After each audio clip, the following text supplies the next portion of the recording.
ನಮಸ್ಕಾರ. ಉತ್ತರ ಕರ್ನಾಟಕ ಮುಂಜಾನೆ ನ್ಯೂಸ್ ರೌಂಡಪ್ಗೆ ಸ್ವಾಗತ. ನಾನು ಪ್ರಿಯಾಂಕಾ ಶ್ರೀಗುರು. ಬನ್ನಿ ಕ್ವಿಕ್ ಆಗಿ ನೋಡೋಣ ಇಂದಿನ ಪ್ರಮುಖ ಸುದ್ದಿಗಳನ್ನು. ಬೈಕ್ ಮತ್ತು ಇಟಿಕಾ ವಾಹನ ನಡುವೆ ಡಿಕ್ಕಿಯಾಗಿ ಬೈಕ್ ಸವಾರನೊಬ್ಬ ಸ್ಥಳದಲ್ಲಿ ಮೃತಪಟ್ಟ ಘಟನೆ ಪಟ್ಟಣದ ಹೊರವಲಯದ ದಾದರ್ ಹತ್ತಿರ ಗುರುವಾರ ರಾತ್ರಿ ನಡೆದಿದೆ. ತಾಲೂಕಿನ ಕೋಟ್ಯಾಳ ಗ್ರಾಮದ ನಿವಾಸಿ ಲಹುಕುಮಾರ್ ವೆಂಕಟರಾವ್ ಬಿರದಾರ್ 35 ವರ್ಷದ ವ್ಯಕ್ತಿಯಾಗಿದ್ದು ಘಟನೆಯಲ್ಲಿ ಮೃತಪಟ್ಟ ವ್ಯಕ್ತಿಯಾಗಿದ್ದಾರೆ. ಈ ಕುರಿತು ನಗರ ಪೊಲೀಸ್ ಠಾಣೆಯಲ್ಲಿ ಪ್ರಕರಣ ದಾಖಲಾಗಿದ್ದು ತನಿಖೆ ಕೂಡ ಮುಂದುವರೆದಿದೆ.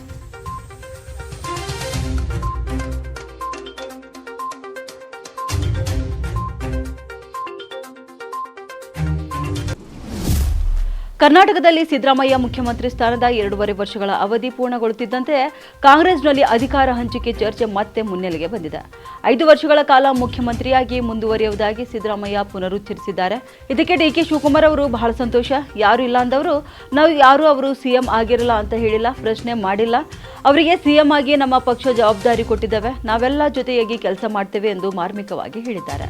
ಇನ್ನು ಡಿಕೆ ಶಿವಕುಮಾರ್ ಸಹೋದರ ಡಿಕೆ ಸುರೇಶ್ ಮಾತನಾಡಿ ಸಿದ್ದರಾಮಯ್ಯ ಕೊಟ್ಟ ಮಾತನ್ನು ಎಂದಿಗೂ ತಪ್ಪಿಲ್ಲ ಎಂದು ಮಾರ್ಮಿಕವಾಗಿ ಹೇಳಿದ್ದಾರೆ. ಅಣ್ಣ ಶ್ರಮ ವಹಿಸಿದ್ದಾರೆ, ಅದೃಷ್ಟವಿದ್ದರೆ ಮುಖ್ಯಮಂತ್ರಿ ಆಗ್ತಾರೆ ಎಂದು ಡಿಕೆ ಸುರೇಶ್ ಹೇಳಿದ್ದಾರೆ. ಈ ಮಧ್ಯೆ ಯಾರು ಯಾರಿಗೆ ಯಾವ ಮಾತು ಕೊಟ್ಟಿದ್ದಾರೆ ಎಂಬುದು ಯಾರಿಗೂ ಗೊತ್ತಾಗ್ತಾ ಇಲ್ಲ, ಅದು ಅವರೊಳಗಿನ ವಿಚಾರ ಎಂದು ಸಿದ್ದರಾಮಯ್ಯ ಬಣದ ಆಪ್ತ ಕೆಎನ್ ರಾಜಣ್ಣ ಹೇಳಿದ್ದಾರೆ.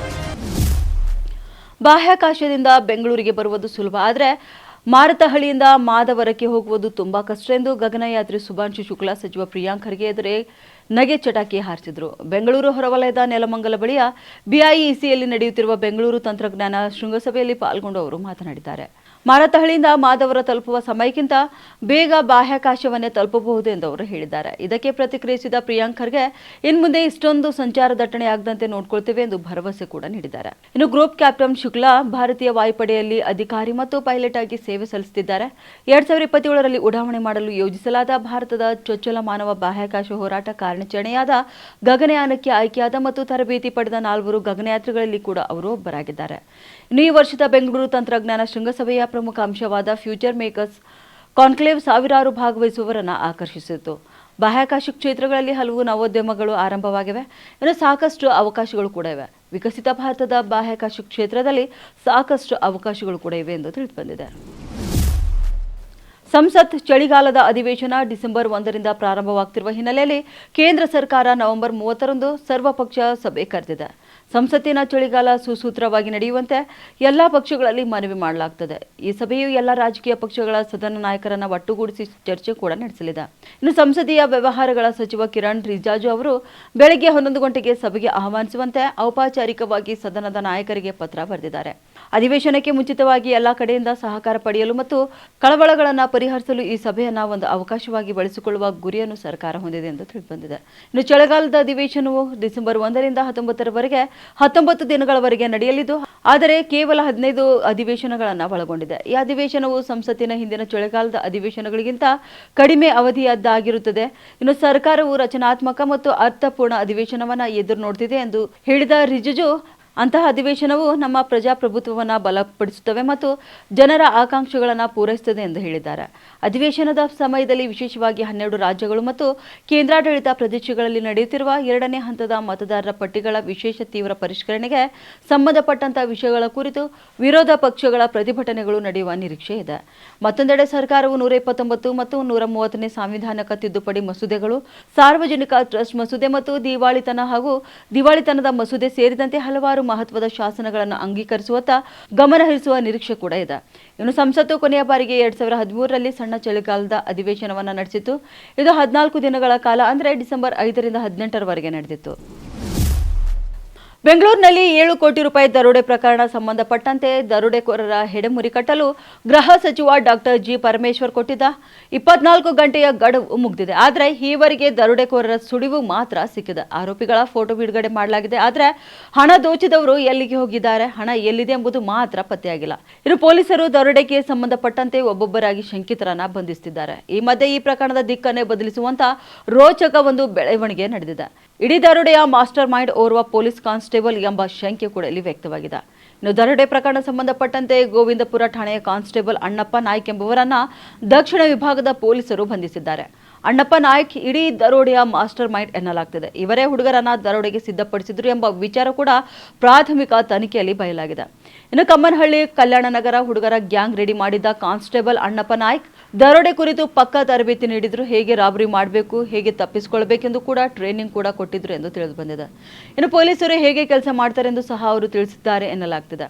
ಅದರಂತೆ ಕಮ್ಮನಹಳ್ಳಿ ಕಲ್ಯಾಣ ನಗರ ಹುಡುಗರ ತಂಡವೇ 7.11 ಕೋಟಿ ರೂಪಾಯಿ ದರೋಡೆ ಮಾಡಿದೆ. ಅಲ್ಲದೆ ಸಿಎಂಎಸ್ ಸೆಕ್ಯೂರಿಟಿ ಏಜೆನ್ಸಿಯ ಮಾಜಿ ಉದ್ಯೋಗಿಗಳು ಕೂಡ ದರೋಡೆಗೆ ಸಾಥ್ ಕೊಟ್ಟಿದ್ದು, ಕದ್ದ ಹಣವನ್ನ ಬೆಂಗಳೂರಲ್ಲಿಯೇ ಬಚ್ಚಿಟ್ಟು ಪರಾರಿಯಾಗಿದ್ದಾರೆ ಎನ್ನಲಾಗ್ತಿದೆ.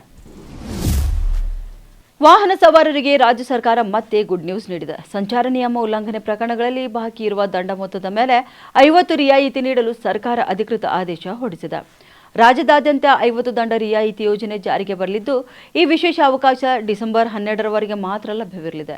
ಚಾಲಕರು ಈ ಅವಧಿಯೊಳಗೆ ತಮ್ಮ ಬಾಕಿ ಇರುವ ಸಂಚಾರ ದಂಡಗಳನ್ನು 50 ರಿಯಾಯಿತಿಯಲ್ಲಿ ಪಾವತಿಸಬಹುದು.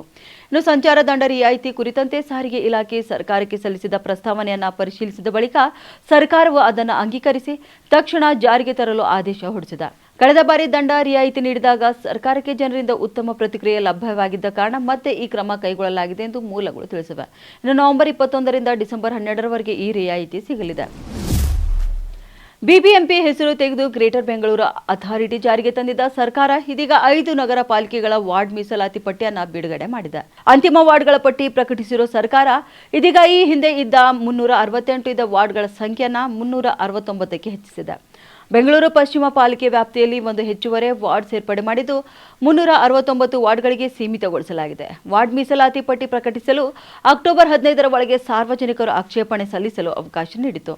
2015ರಲ್ಲಿ ಬಿಬಿಎಂಪಿಯ 198 ವಾರ್ಡ್ಗಳಿಗೆ ಚುನಾವಣೆ ಕೂಡ ನಡೆದಿತ್ತು. ಇನ್ನು ಆಯ್ಕೆಯಾದ ಜನಪ್ರತಿನಿಧಿಗಳು 5 ವರ್ಷ ಆಡಳಿತ ನಡೆಸಿ 2020ರ ಸೆಪ್ಟೆಂಬರ್ಗೆ ಅಧಿಕಾರ ಪೂರ್ಣಗೊಳಿಸಿದ್ರು. ಆ ಬಳಿಕ 2 ಬಾರಿ ವಾರ್ಡ್ ವಿಂಗಡಣೆ ಮಾಡಲಾಗಿತ್ತು. ಆದರೆ ಈ ಸಂಬಂಧ ಯಾವುದೇ ಚುನಾವಣೆಗಳು ನಡೆದಿರಲಿಲ್ಲ. ಇದೀಗ ಬಿಬಿಎಂಪಿ ವಿಸರ್ಜನೆ ಮಾಡಿ ಗ್ರೇಟರ್ ಬೆಂಗಳೂರು ಪ್ರಾಧಿಕಾರ ರಚನೆ ಮಾಡಿ ಅದರ ಅಡಿಯಲ್ಲಿ 5 ನಗರ ಪಾಲಿಕೆ ಸೃಷ್ಟಿ ಮಾಡಲಾಗಿದ್ದು, ಈ 5 ಪಾಲಿಕೆಗೆ ವಾರ್ಡ್ ವಿಂಗಡಣೆ ಅಂತಿಮಗೊಳಿಸಲಾಗಿದೆ. ಹೀಗಾಗಿ ವಾರ್ಡ್ಗೆ ಮೀಸಲಾತಿ ನಿಗದಿಪಡಿಸಿ ಚುನಾವಣೆ ಅಧಿಸೂಚನೆ ಹೊರಡಿಸುವುದಷ್ಟೇ ಬಾಕಿ ಇದೆ. ಅಂದುಕೊಂಡಂತೆ ಆದರೆ ಫೆಬ್ರವರಿ ಅಂತ್ಯದೊಳಗೆ ಜಿಬಿಎಗೆ ಚುನಾವಣೆ ನಡೆಸಲು ಸೂಚನೆ ಕೂಡ ನೀಡಲಾಗಿದೆ. ಕೊಲೆ ಯತ್ನ ಆರೋಪದಲ್ಲಿ ಬಿಜೆಪಿ ಮುಖಂಡ ರೌಡಿ ಶೀಟರ್ ಮಣಿಕಂಠ ರಾಠೋಡ್ ಬಂಧನವಾಗಿದೆ. ಕಲಬುರಗಿ ಜಿಲ್ಲೆಯ ಅಫಜಲ್ಪುರ ತಾಲೂಕಿನ ಮಾಶಾಳ ಗ್ರಾಮದಲ್ಲಿ ಜೇವರ್ಗಿ ತಾಲೂಕಿನ ನೆಲೋಗಿ ಪೊಲೀಸರು ತಡರಾತ್ರಿ ಕಾರ್ಯಾಚರಣೆ ನಡೆಸಿ ಮಣಿಕಂಠ ರಾಠೋಡ್ನನ್ನ ಬಂಧಿಸಿದ್ದಾರೆ. ಸದ್ಯ ಮಣಿಕಂಠ ರಾಠೋಡ್ನನ್ನ ನ್ಯಾಯಾಲಯವು ನ್ಯಾಯಾಂಗ ಬಂಧನಕ್ಕೆ ಒಪ್ಪಿಸಿದೆ. ನಾಟಿ ಔಷಧಿ ಕುಡಿತಿದ್ದ ರಶೀದ್ ಮುತ್ತೆ ಎಂಬಾತನ ಬಂಧನಕ್ಕೆ ಆಗ್ರಹಿಸಿ ಮಣಿಕಂಠ ಜೇವರ್ಗಿ ತಾಲೂಕಿನ ನಾರಾಯಣಪುರ ಗ್ರಾಮದಲ್ಲಿ ರಶೀದ್ ಬೆಂಬಲಿಗರೊಂದಿಗೆ ವಾಗ್ವಾದ ನಡೆಸಿ ಹೈ ಡ್ರಾಮಾ ಕ್ರಿಯೇಟ್ ಮಾಡಿದ್ದಾರೆ. ಈ ವೇಳೆ ರಶೀದ್ ಮುತ್ಯ ಕಾರು ಚಾಲಕನ ತಲೆಗೆ ಕಲ್ಲಿಟ್ಟು ಬಿದ್ದಿತ್ತು. ಸದ್ಯ ರಶೀದ್ ಮುತ್ಯ ಚಾಲಕನ ದೂರಿನ ಮೇರೆಗೆ ಕೊಲೆ ಯತ್ನ ಆರೋಪದಲ್ಲಿ ಮಣಿಕಂಠ ರಾಠೋಡ್ನನ್ನ ಬಂಧಿಸಲಾಗಿದೆ. ನ್ಯೂಯಾರ್ಕ್ ನಗರದ ಮೇಯರ್ ಆಗಿ ಆಯ್ಕೆಯಾಗಿರುವ ಭಾರತದ ಮೂಲದ ಜೊಹ್ರಾನ್ ಮಮ್ದಾನಿ ಅಮೆರಿಕ ಅಧ್ಯಕ್ಷ ಡೊನಾಲ್ಡ್ ಟ್ರಂಪ್ ಅವರೊಂದಿಗೆ ಹಲವು ಭಿನ್ನಾಭಿಪ್ರಾಯಗಳನ್ನು ಹೊಂದಿದ್ರು. ನ್ಯೂಯಾರ್ಕ್ ನಿವಾಸಿಗಳಿಗೆ ಪ್ರಯೋಜನವಾಗುವ ಯಾವುದೇ ಕಾರ್ಯದಲ್ಲಿ ಅಮೆರಿಕದ ನಾಯಕರೊಂದಿಗೆ ಕೆಲಸ ಮಾಡುವುದಾಗಿ ಅವರು ಹೇಳಿಕೊಂಡಿದ್ದಾರೆ. ಮಮ್ದಾನಿ ಇಂದು ಶ್ವೇತಭವನದಲ್ಲಿ ಟ್ರಂಪ್ ಅವರನ್ನ ಭೇಟಿಯಾಗಿದ್ದಾರೆ. ಗುರುವಾರ ಸುದ್ದಿಗಾರರೊಂದಿಗೆ ಮಾತನಾಡಿದ ಮಮ್ದಾನಿ ನಗರದಲ್ಲಿರುವ ಸಮಸ್ಯೆಗಳನ್ನು ಟ್ರಂಪ್ ಅವರ ಬಳಿ ಹಂಚಿಕೊಳ್ಳುವುದಾಗಿ ಹೇಳಿದ್ದಾರೆ. ಈ ನಗರವನ್ನು ಹೆಚ್ಚು ಕೈಗೆಟುಕುವಂತೆ ಮಾಡುವಲ್ಲಿ ನಾನು ಯಾವುದೇ ಅವಕಾಶವನ್ನ ಮಿಸ್ ಮಾಡಿಕೊಳ್ಳುವುದಿಲ್ಲ. ನ್ಯೂಯಾರ್ಕ್ ನಗರದ ಕಮ್ಯುನಿಸ್ಟ್ ಮೇಯರ್ ಜೊಹ್ರಾನ್ ಮಮ್ದಾನಿ ನನ್ನನ್ನು ಭೇಟಿಯಾಗಲು ಬಯಸಿರುವುದಾಗಿ ಹೇಳಿಕೊಂಡಿದ್ದಾರೆ. ಅದಕ್ಕೆ ನಾವು ಸಮ್ಮತಿಸಿದ್ದು. ಈ ಭೇಟಿ ನವೆಂಬರ್ 21ರಂದು ಶ್ವೇತಭವನದಲ್ಲಿ ನಡೆಯಲಿದೆ. ಹೆಚ್ಚಿನ ವಿವರಗಳನ್ನು ನಿರೀಕ್ಷಿಸಿ ಎಂದು ಟ್ರಂಪ್ ಸಾಮಾಜಿಕ ಮಾಧ್ಯಮ ಟ್ರೂತ್ ಸೋಷಿಯಲ್ನಲ್ಲಿ ಪೋಸ್ಟ್ ಮಾಡಿದ್ದಾರೆ. ಅಮೆರಿಕದ ರಾಜಕೀಯದಲ್ಲಿ ಜೆಫ್ರಿ ಎಪ್ಸ್ಟೀನ್ ಲೈಂಗಿಕ ಹಗರಣ ಮತ್ತೆ ಸದ್ದು ಮಾಡಿದೆ. ಅಮೆರಿಕದ ಮಾಜಿ ಅಧ್ಯಕ್ಷ ಡೊನಾಲ್ಡ್ ಟ್ರಂಪ್ ಜೆಫ್ರಿ ಪ್ರಕರಣದ ದಾಖಲೆಗಳನ್ನು ಬಿಡುಗಡೆ ಮಾಡುವ ಮೂಲಕ ಮಸೂದೆಗೆ ಸಹಿ ಹಾಕಿದ್ದಾರೆ. ಈ ಪ್ರಕರಣವು ಟ್ರಂಪ್ಗೆ ಸಂಕಷ್ಟ ತಂದೊಡ್ಡಲಿದೆ ಎಂದು ನಿರೀಕ್ಷಿಸಲಾಗಿದೆ. ಸುಮಾರು 20,000 ಪುಟಗಳು ಈ ವರದಿಯಲ್ಲಿ ರಾಜಕೀಯ ನಾಯಕರು, ಉದ್ಯಮಿಗಳು ಮತ್ತು ಇತರ ಪ್ರಭಾವಿ ವ್ಯಕ್ತಿಗಳ ಲೈಂಗಿಕ ಕರ್ಮಕಾಂಡದ ಸ್ಫೋಟಕ ಮಾಹಿತಿ ಇದೆ ಎಂದು ಹೇಳಲಾಗಿದೆ. ಅಮೆರಿಕದ ನ್ಯಾಯಾಂಗ ಇಲಾಖೆ ಈ ಹಿಂದೆ ವರದಿಯನ್ನು ಬಿಡುಗಡೆ ತಡೆಹಿಡಿದಿತ್ತು. ಆದರೆ ಸ್ವಪಕ್ಷದವರ ಒತ್ತಡಕ್ಕೆ ಮಣಿದು ಡೊನಾಲ್ಡ್ ಟ್ರಂಪ್ ಈಗ ಬಿಡುಗಡೆ ಆದೇಶಕ್ಕೆ ಸಹಿ ಹಾಕಿದ್ದಾರೆ. ಈ ಫೈನಲ್ಗಳಲ್ಲಿ Donald Trump, Elon Musk, pop ಗಾಯಕ ಮೈಕಲ್ ಜಾಕ್ಸನ್, ಬಿಲ್ ಕ್ಲಿಂಟನ್, ರಾಜಮನೆತನದವರು ಹಾಗೂ ಲೇಖಕರು ಹಾಗೂ ಉದ್ಯಮಗಳು ಸೇರಿದಂತೆ ಹಲವು ಘಟಾನುಘಟಿಗಳು ಹೆಸರುಗಳಿವೆ ಎಂದು ಮಾಹಿತಿ ಲಭ್ಯವಾಗಿದೆ. ಅಪ್ರಾಪ್ತ ವಯಸ್ಸಿನವರ ಮೇಲೆ ಅತ್ಯಾಚಾರ ನಡೆಸಿದ ಆರೋಪದ ಮೇಲೆ ಜೆಫ್ರಿ ಎಪ್ಸ್ಟೀನ್ ಜೈಲು ಶಿಕ್ಷೆಗೆ ಒಳಗಾಗಿ ಜೈಲಿನಲ್ಲೇ ಮೃತಪಟ್ಟಿದ್ರು. ಅಮೆರಿಕದ ಕೋಟ್ಯಾಧಿಪತಿಯಾಗಿದ್ದ ಜೆಫ್ರಿ ಗ್ರಾಹಕರಲ್ಲಿ ಗಣ್ಯ ವ್ಯಕ್ತಿಗಳು ಇದ್ರು ಎಂದು ಈ ಫೈಲ್ಗಳು ಬಹಿರಂಗಪಡಿಸಲಿವೆ. ಈ ಸೆಕ್ಸ್ ಹಗರಣದ ಸದ್ದು ಅಮೆರಿಕದ ರಾಜಕೀಯದಲ್ಲಿ ತಲ್ಲಣ ಮೂಡಿಸಿದೆ. ಇನ್ನು ಟ್ರಂಪ್ ಜೊತೆ ಜೆಫ್ರಿ ಇರುವ ಹಳೆಯ ಫೋಟೋಗಳು ಸಹ ಚುನಾವಣಾ ಸಮಯದಲ್ಲಿ ಸಾಕಷ್ಟು ಸದ್ದು ಮಾಡಿದವು. ಇವಾಗಿದು ಇಂದಿನ ಮುಂಜಾನೆ ರೌಂಡ್ ಅಪ್. ಮತ್ತೆ ಭೇಟಿಯಾಗೋಣ ಮುಂದಿನ ರೌಂಡ್ ಅಪ್ನಲ್ಲಿ. ನಮಸ್ಕಾರ.